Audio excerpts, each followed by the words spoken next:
Counterspy.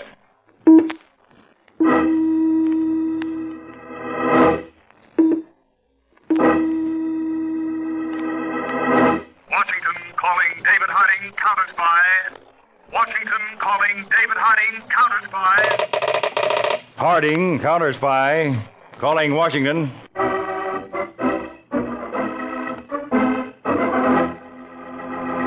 United States Counterspy, especially appointed to investigate and combat the enemies of our country, both at home and abroad.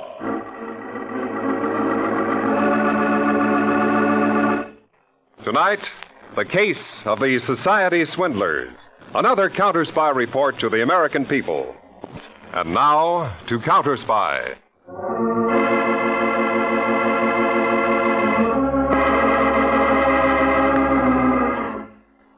"22 stories above the streets of Manhattan, in the paneled library of a penthouse, a well-groomed man in a satin smoking jacket sits at a heavy oak desk.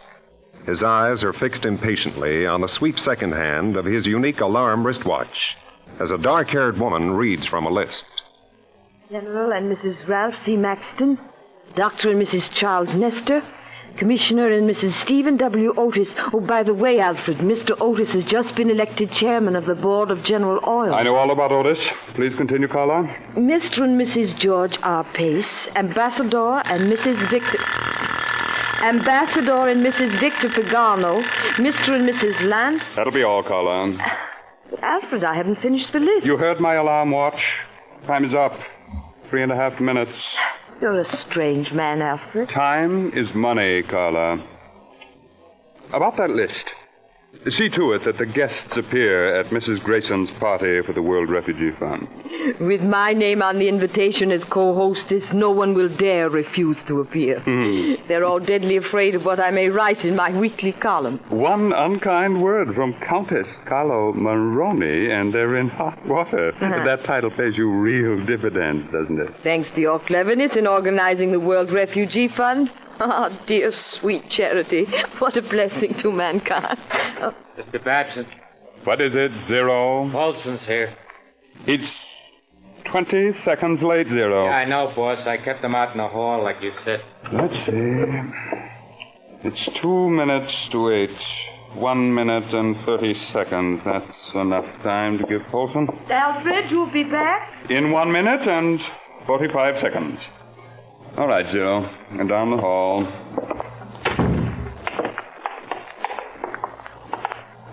Zero, did Paulson walk up from the 20th floor as I ordered? Yeah, boss.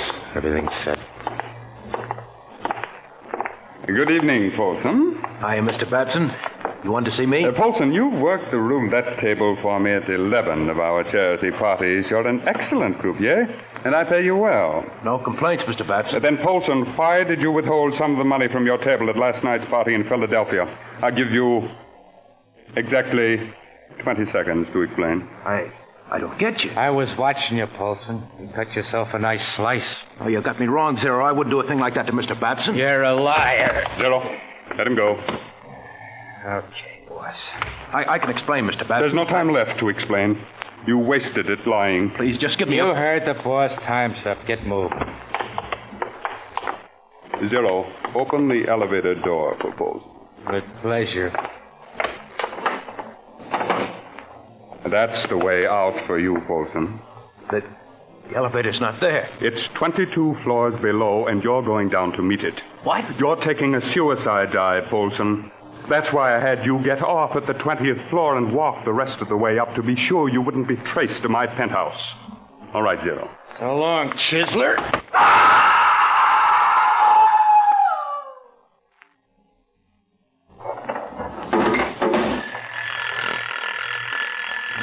1 minute and 30 seconds on the nose for Paulson. You timed it just right, Mr. Babson. Of course, Zero. That's the way to treat time. Exactly right.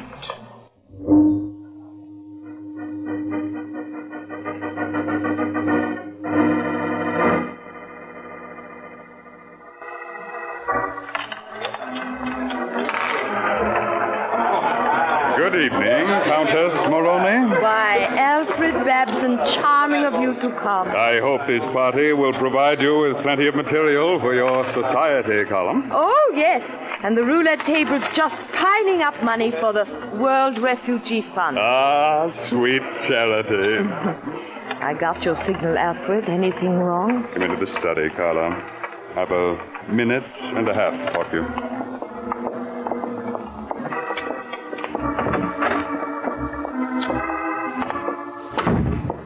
Carla, I heard something this afternoon that may mean trouble. Oh? About a man called George Walsh, the cleverest and biggest fake charity organizer on the West Coast. I've just learned that Walsh is headed here to begin operations in East Coast society circles. Alfred, we have that big affair at Vera Ashton's home outside Washington next month. Are you afraid of trouble over that? That you can leave to me.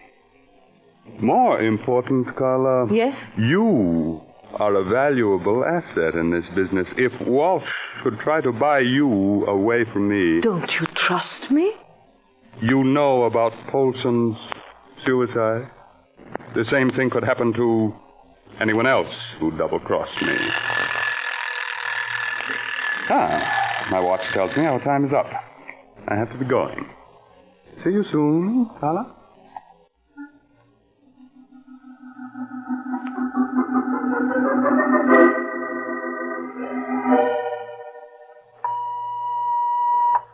To David Harding, Chief, United States Counterspies, Washington. Copy of report from Counterspy Attaché, Paris.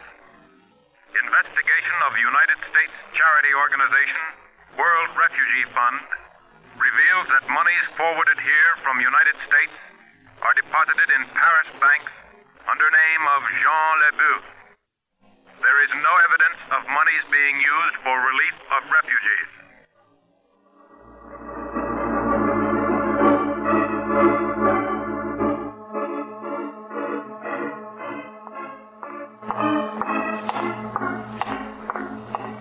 I beg your pardon, madam. Is there any way I can help you?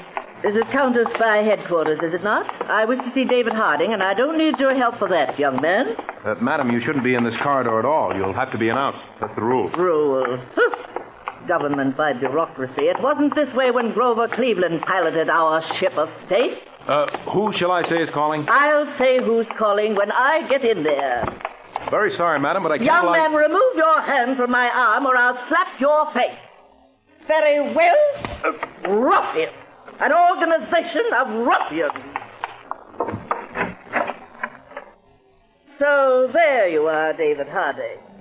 Well, Vera Ashton, for a moment I thought a tornado hit the building. We have an appointment, I think, David. Vera, you haven't changed a bit. Now sit down and cool off that temper of yours. David, I have a good mind to send a letter to the president about the way you run this office, and I would. If I didn't love you so darn much. You're a sweetheart. Oh, you're not fooling me with that sugar talk, David. Why did you ask me to come and see you? Vera, I see by the columns that you're giving a charity party next week out at your place in Chevy Chase. It'll make every other affair this season look sick. Countess Carla Maroney is my co-hostess. And the proceeds are to go to the World Refugee Fund. Now, Vera, as a favor to me, I want you to switch your sponsorship to another charity instead of World Refugee. David, are you mad? Why, Countess Maroney is making all arrangements. Her name on the invitation is a guarantee of success. My agents, Vera, have been investigating all organizations sending money overseas for relief. Most of them are worthy groups, but we've uncovered a few exceptions. The World Refugee Fund is one of them. Ridiculous. Here's a cable report from our attaché in Paris. The World Refugee Fund is a phony front for a charity racket. Countess Maroney should be told about this. Our records show that every charity party sponsored for World Refugee was arranged by her. You mean then she should be arrested? Oh, no. Just now, she's of much more value to us on the loose. Now, I'm interested in getting at the big brains behind this sleazy racket, and I've already started a trick to smoke him out. You want to help? David Harding, that's the silliest question you ever asked. Then I'll let you in on a secret. A big West Coast charity racketeer, George Walsh, is coming east to operate in society circles. His assistant, a fellow named Ralph Harrison, will be with him. And he's going to call on you, Vera. Good heavens. Oh, David, is this another of your techniques? Still can't fool you, can I? But seriously, Vera, I hope to trap that unknown racketeer behind Countess Maroney. And there's nothing like the assumed threat of gangland claim jumping to bring an unknown criminal out into the light. But, David, what has a fight between criminals to do with me? Vera, I'm making your charity party next week the battleground.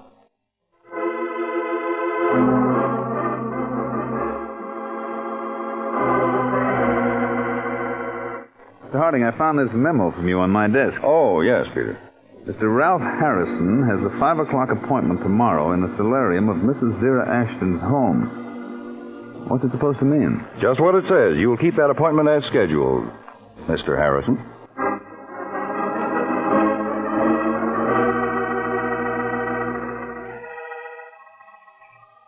And now, Mr. Harrison, allow me to present you to my dear friend, Countess Carla Maroney.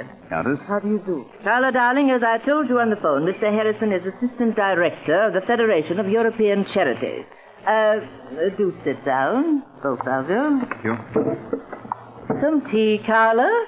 I can only stay a moment, Mrs. Ashton. You said you wanted to discuss something with me about our party here on Friday. Yes, well, you see, Carla, darling, Mr. Harrison's been showing me amazing figures of the work of his organization in the rehabilitation of war orphans. And he has convinced me that the proceeds of our party should go to his group instead of Mrs. Ashton, our party was arranged for the World Refugee Fund. Besides, the invitations are all out with my name on them. Well, I'm sure the Countess won't mind lending her name to another worthy cause. I certainly do mind. Mrs. Ashton, unless you go through with our original plan, I'll have a great deal to say about it in my newspaper column. Good afternoon.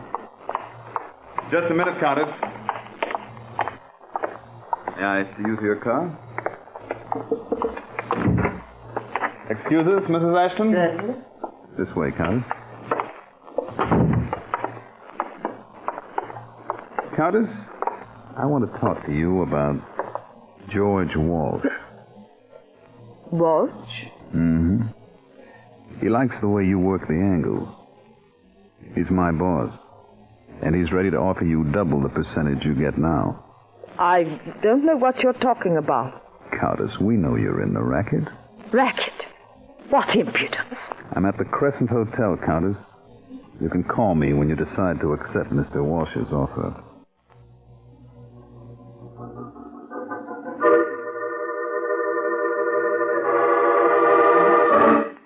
Hello, Mr. Harding, Peters. How'd you make out, Peters? So far, so good. Then don't come back here to headquarters.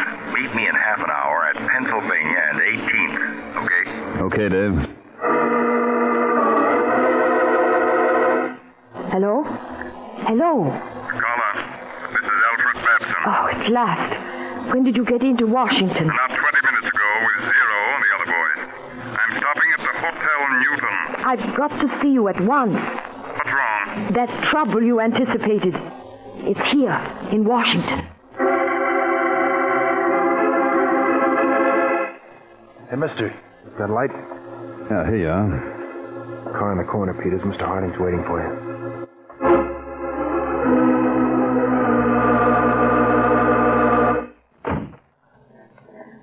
Drive over the viaduct. Right, Chief. Now, Peter, the New York field office has just come up with some interesting information. It may be the tie-in we're looking for. Shoot. 3 weeks ago, a man named Steve Polson was killed when he fell or jumped down an apartment house elevator shaft. It turns out that Polson was a croupier at the charity parties for the World Refugee Fund. Any evidence of murder? No, but the penthouse of that apartment building is leased by an Alfred C. Babson. Any dope on him, Dave? Now, Babson's a society playboy, and a checkup shows he's been an invited guest to all the parties. And he's right here in Washington. Arrived less than an hour ago. Just a minute. Harding, car 1, go ahead. J12 reporting, Mr. Harding. Countess Maroney just went into room 907 at the Hotel Newton. Register shows room occupied by Alfred C. Babson. Thanks. Peters, get back to your room at the Crescent. Now, if Countess Maroney's with Babson now, I think you can expect a phone call from her very shortly. I'll be most interested to know her proposition.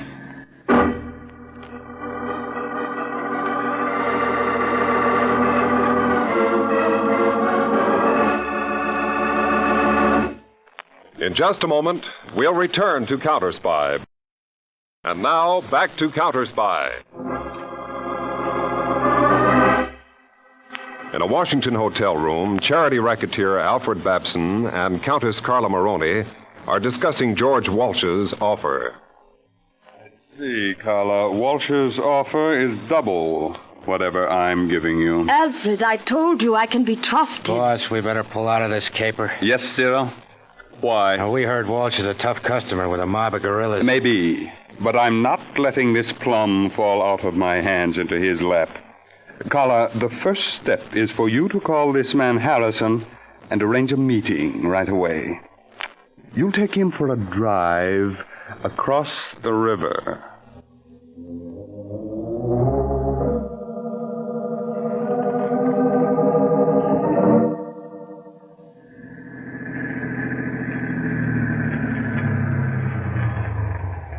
Why park here, Countess? I want to talk to you alone, Mr. Harrison, about the offer you made me on behalf of Mr. Walsh. You ready to switch over to the smart money?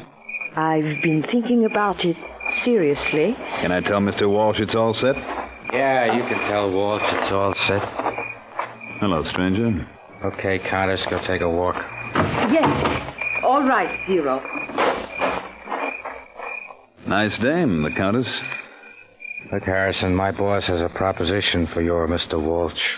And what's the gun for? Just to make sure you listen. Now, my boss figures there's plenty for 2 outfits in this territory. If your Mr. Walsh wants to play nice, okay. If he don't, then there's a lot of shooting. And that means the law. And none of us makes out. And it's a deal? I'll have to talk to Mr. Walsh. What's his cut? He and my boss can talk that over. Where and when? You bring Walsh to the Ashton Dames' big party tomorrow night. My boss will be out on the terrace. There'll be a white carnation in his buttonhole so you can spot him. A white carnation? You two show out on the terrace at 11, on the nose. Do you think Walsh will go for a sit-up like that? Mrs. Ashton's party at 11. Chief meets your boss. Yeah, Zero. I guarantee you my boss will go for a setup like that.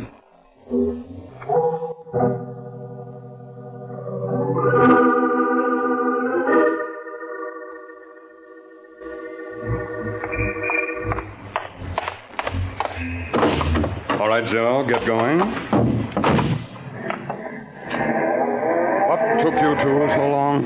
Boss, I told you on the phone I closed the deal with Harrison, then I took him to where he could get a cab back to Washington. And Zero had to pick me up again. After all, this is my car. Very well.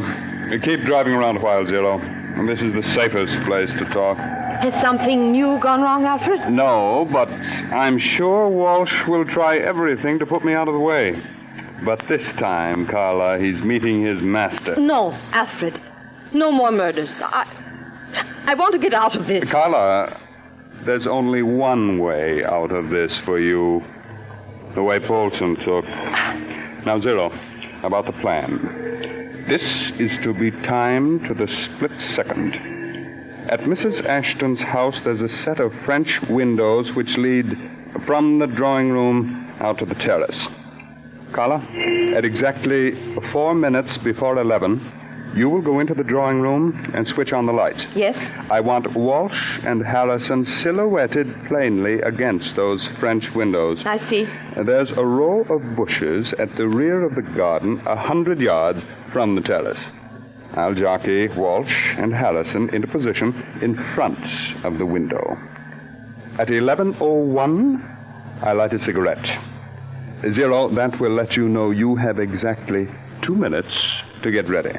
I'll be ready. At 11:03, my alarm will go off. You won't hear it, Zero, so keep your eyes on your own watch. At 11:03, you fire with the telescopic sight. 1 shot for Walsh, 1 for Harrison. And remember, both of you, Timing is everything.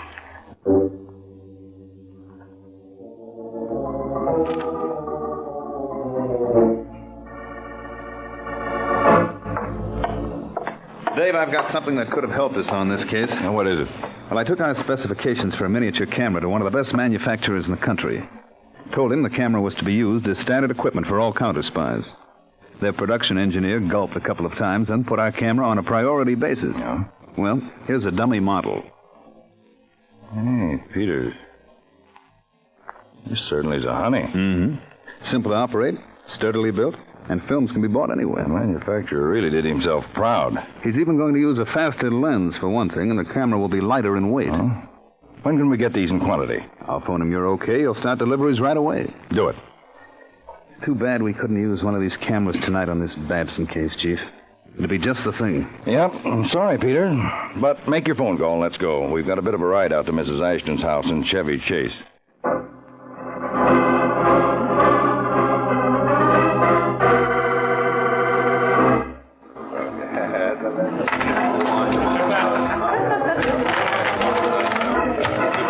What's the time, Peters?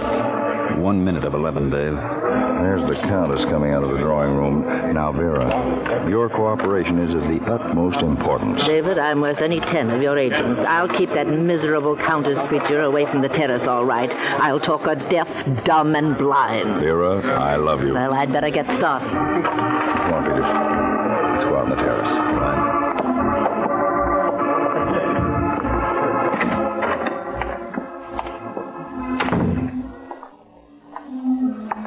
Down there by the French windows, Dave. That must be our man. Oh, white carnation in his lapel. Pardon me. No? You have the time? Oh, yes. Just 11. We're on the nose, as Zero said you wanted it. You, Harrison? That's right. This is my boss, George Walsh. Walsh, this is a pleasure. My name's Alfred Babson. Babson, the pleasure's all mine. Chief's been looking forward to this meeting, Mr. Babson. Yes. And now, Babson, I'm sure I'm going to get just what I came for. Walsh, haven't I seen you someplace before? I've been seen a lot of places before. Cigarette, Walsh? No, thank you. Allison? Thanks. Lion? Mm-hmm.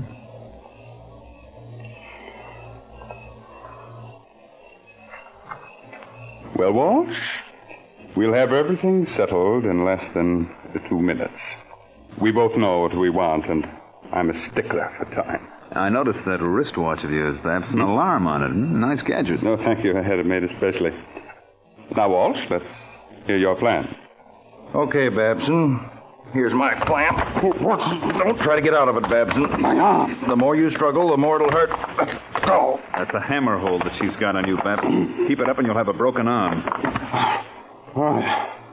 That's better. What's the idea of this, Caper? Go on, Babson. Over to the French window. Oh, wait. Move, I said. But, French window, we can't stand here. No? Somebody will see us. We'd better go inside. We'll talk right here, and you've got only 60 seconds left. 60, Babson. Only 60. You're right in front of me, Babson. When Zero shoots from those bushes down there, you get it first. You know. After the Countess made the appointment to meet my assistant, I had her car wired for sound. What I heard you, Zero, and the Countess say sounded very interesting. Babson, 45 seconds left. I'll be killed. Tell him not to shoot. 40 seconds, Babson. Now you're getting just what you gave Steve Polson. I had killed Polson. I couldn't trust him. 35 seconds left.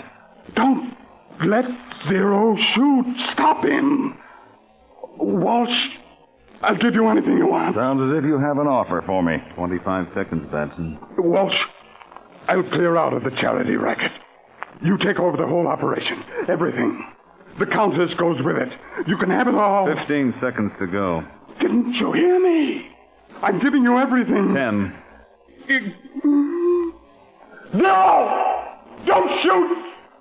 It's me! Don't shoot! Now exactly 3 minutes past 11. It's me! No! Don't shoot! Don't shoot! Don't!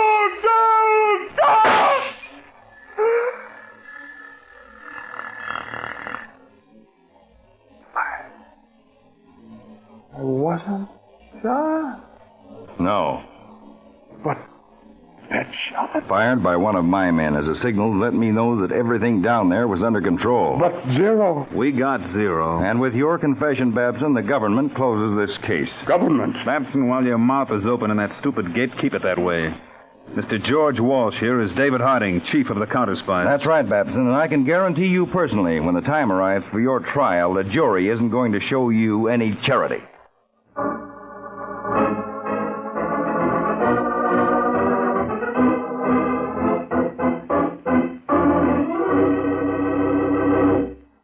Tonight's Counterspy program originated in New York, was directed by Leonard L. Bass, dramatized by Edward J. Adamson, and featured Don McLaughlin and Mandel Kramer, with music by Jesse Crawford. Counterspy is a Phillips H. Lord production.